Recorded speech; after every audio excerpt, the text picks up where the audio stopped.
کبھی عزت، کبھی دولت، کبھی شہرت چھین لیتی ہے، یہی وہ چیز ہے جو تقوی و طہارت چھین لیتی ہے۔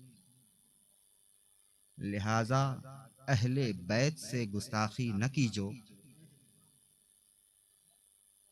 لہذا اہل بیت سے گستاخی نہ کیجو کہ اس کا سبب خون سے شرافت چھین لیتی ہے، کہ اس کا سبب خون سے شرافت چھین لیتی ہے۔ اور منافق دوستوں سے لاکھ بہتر ہے کھلا دشمن، منافق دوستوں سے لاکھ بہتر ہے کھلا دشمن، کہ غداری نوابوں سے حکومت چھین لیتی ہے، حکومت چھین لیتی ہے۔ عزیزان کے مال کا 40واں حصہ ہوتا ہے، یعنی 40 پاتھی میں ایک پاتھی، 40 روپے میں 1 روپے، تو 80 روپے میں کتنے روپے بنیں گے؟ ماشاءاللہ لوگ زندہ ہیں اور صحیح سلامت بیٹھے ہیں اور ان کے کانوں تک میری آواز پہنچ رہی ہے، تو 80 روپے میں 2 روپے بنیں گے اور 100 روپے میں 2.5 روپے۔ پتہ چلا 2.5% زکوٰۃ آپ کو نکالنی ہے۔ تو کتنی مرتبہ نکالنی ہوتی ہے یہ سال میں؟ 10-20 مرتبہ تو نکالتے ہی ہوں گے۔ 1 مرتبہ، ماشاءاللہ سال میں 1 مرتبہ 100 روپے میں سے 2.5 روپے، تو یہ تو اچھا خاصا بوجھ آپ کے اوپر محسوس ہوتا ہوگا کہ اگر آپ کے پاس 100 چاکلیٹ رکھی ہو یا 100 ٹافیاں رکھی ہوں، اور کب سے رکھی ہے؟ پرسوں سے رکھی ہے، نرسوں سے رکھی ہے، ہفتوں سے رکھی ہے، آپ کے پاس محفوظ رکھی ہے۔ اس وقت اگر آپ کسی یتیم کو دیکھیں گے تو کیا آپ کی دل میں یہ خواہش بیدار نہیں ہونی چاہیے کہ چند ٹافیاں اس میں سے اٹھا کر اس بچے کو دے دوں؟ اگر غیرت سلامت ہے تو یقیناً آپ کی خواہش ہوگی کہ یہ ایک یتیم بچہ ہے جس کے سر سے باپ کا سایہ بھی اٹھ چکا ہے، اب اس کا کوئی حامی و ناصر بھی نہیں ہے، کوئی مددگار بھی نہیں ہے، تو اللہ تعالیٰ نے مجھے اتنی چیزیں عطا کی ہیں، اتنی قسم قسم کے میوہ ہیں، مٹھائیاں ہیں، تو اس میں سے تھوڑی سی اٹھا کر میں اسے دے دوں، تو کیا اس سے آپ کے سرمایہ میں بہت بڑا نقصان واقع ہو جائے گا؟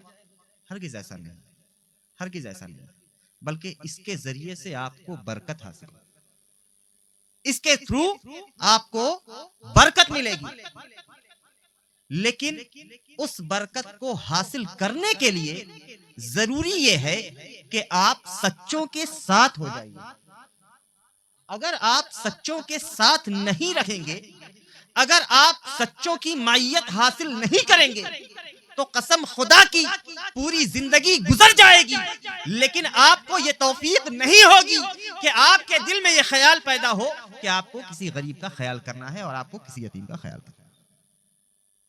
جس وقت آپ 40 نیک لوگوں کے ساتھ کسی محفل میں بیٹھیں اور وہ 40 کے 40 اٹھ کر عشاء کی نماز پڑھنے لگیں، آپ اکیلے بچیں، تو آپ کو بھی ان کے ذریعے سے ایک توفیق حاصل ہوگی کہ چلو کوئی بات نہیں، میں مہینوں میں نماز پڑھتا ہوں یا میں صرف جمعہ کو نماز پڑھتا ہوں، لیکن آج اتنے لوگ یہاں پر نماز پڑھ رہے ہیں، میں اکیلا ہوں، تو دل میں خیال آئے گا کہ مجھے بھی نماز پڑھ لینی چاہیے۔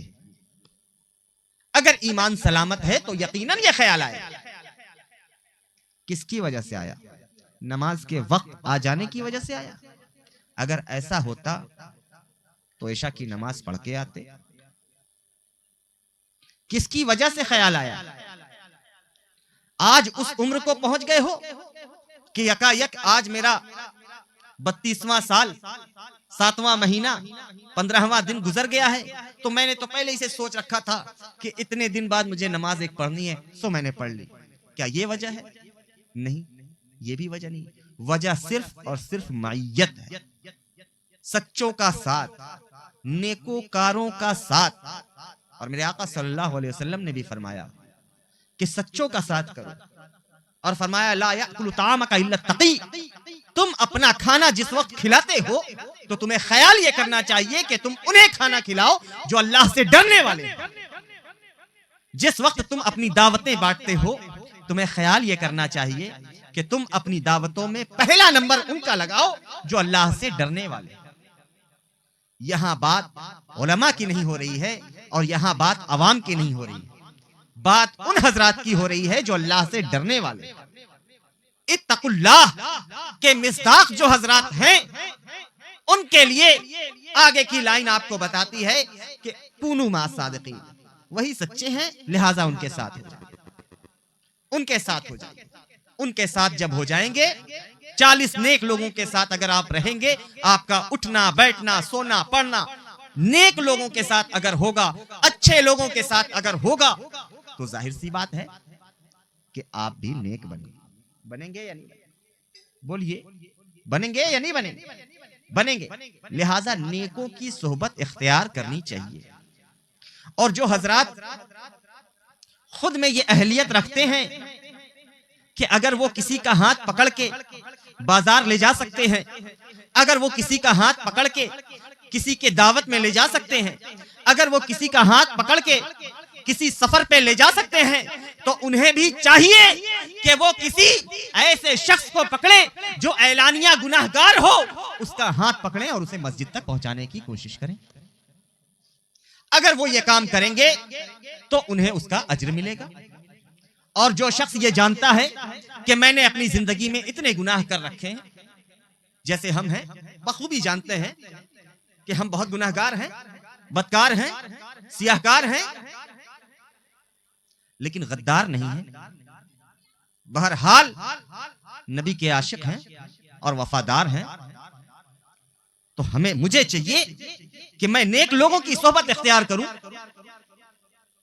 لیکن جس وقت آپ میں سے کوئی اٹھ کے کہے کہ میاں جناب امام الحق صاحب قبلہ، جناب علی رضا صاحب قبلہ، آپ کو ایسے گنہگاروں کو اپنے ساتھ نہیں رکھنا چاہیے، تو یہ مناسب بات نہیں ہے، یہ ایک اچھی بات نہیں ہوگی۔ کیوں؟ کیونکہ اس وقت آپ گفتگو کر رہے ہیں حضرت کی ذات پر، اور حضرت کی ذات جو ہے وہ ہے ہی اس لیے تاکہ ان کے پیچھے چند حضرات نماز پڑھیں۔ حضرت کی ذات ہے ہی اس لیے کہ وہ چند بچوں کو مدرسے میں بیٹھا کے پڑھا سکے، انہیں کچھ سکھا سکے۔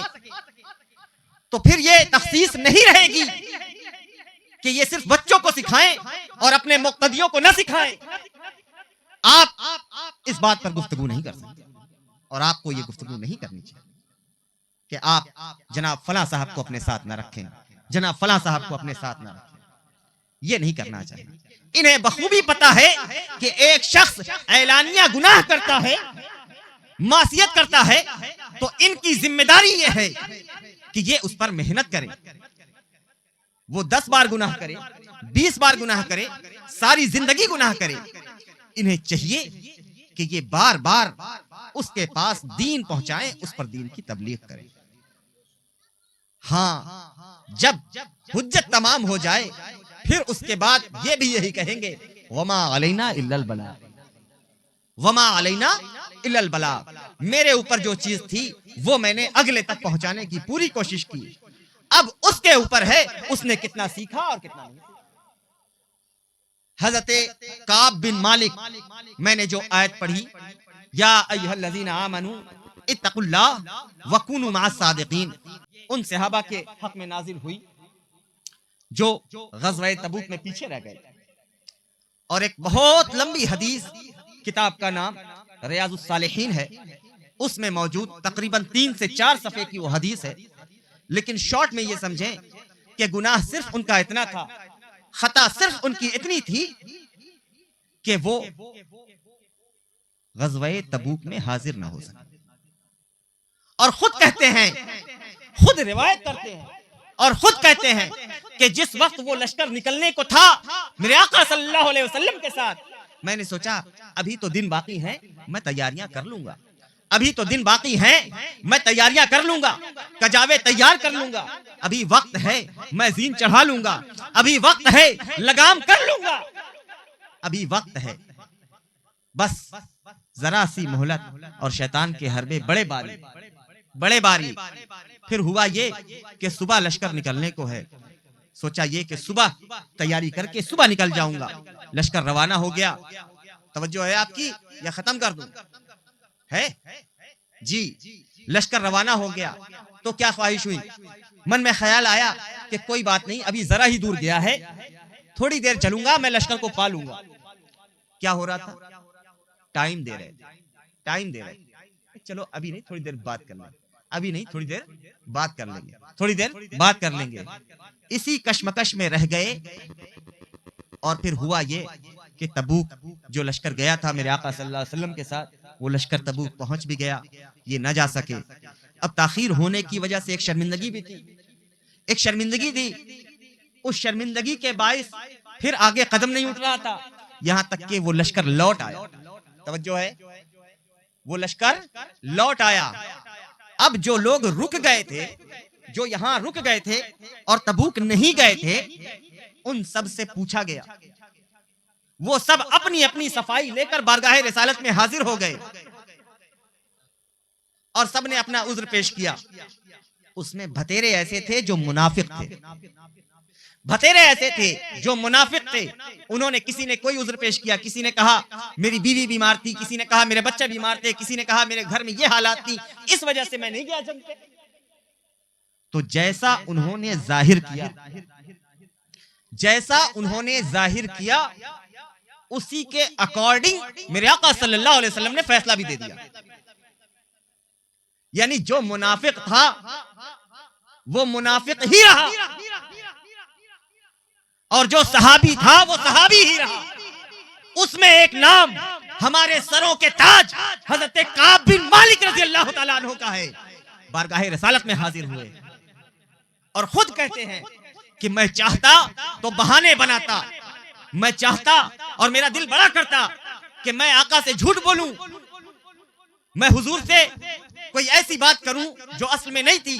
کیونکہ میں بتیروں کو دیکھ رہا ہوں کہ چھوٹے چھوٹے عذر لے کر جا رہے ہیں، اپنی صفائی دے رہے ہیں، اور وہاں سے نجات کا پروانہ مل جا رہا ہے کہ ٹھیک ہے کوئی بات نہیں، آپ پر کوئی کاروائی نہیں کی جائے گی. لیکن دل کا جو رشتہ ہے وہ ختم ہو جائے گا. دل کا جو رشتہ ہے وہ ختم ہو جائے گا. اسی وجہ سے، صرف اسی وجہ سے کہ دل کا رشتہ نہیں ٹوٹنا چاہیے. بظاہر تو ایک گناہ ہوا ہے، ایک گناہ بظاہر تو ہوا ہے، لیکن دل کا رشتہ نہیں ٹوٹنا چاہیے.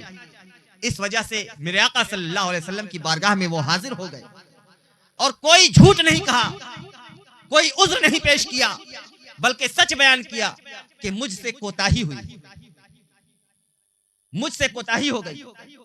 خطا یہ ہے کہ میں بس ابھی تبھی کی وجہ سے حاضر نہ ہو پایا.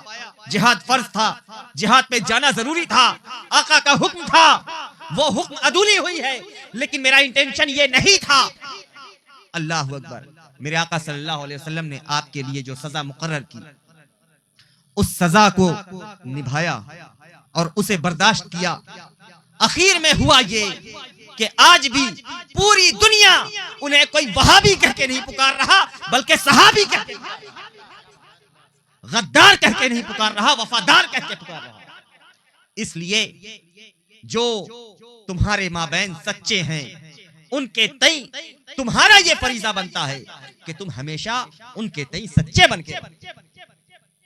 رہی ان کی بات جو جھوٹے عذر لے کر گئے تھے، جھوٹ ظاہر کر رہے تھے، انہیں توفیق یہ نہیں ہوئی کہ وہ کبھی توبہ کر سکے.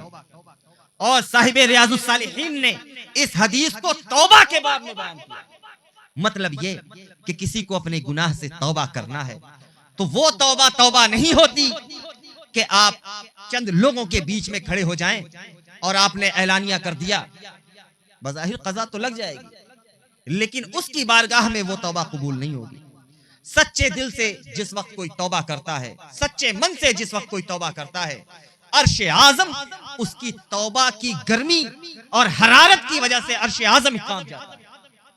اس لیے ہمیں چاہیے کہ ہم جب بھی اپنے گناہوں کی طرف نظر کریں، اور ہمیں یہ کرنا چاہیے، تو پھر ہمیں اس کی طرف رجوع کرنا چاہیے اور پھر توبہ کرنی چاہیے.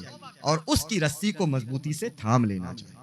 یہ وہ چند کلمات تھے جو میں آپ تک پہنچا سکتا تھا اور جو میں نے آپ تک پہنچانے کی کوشش کی۔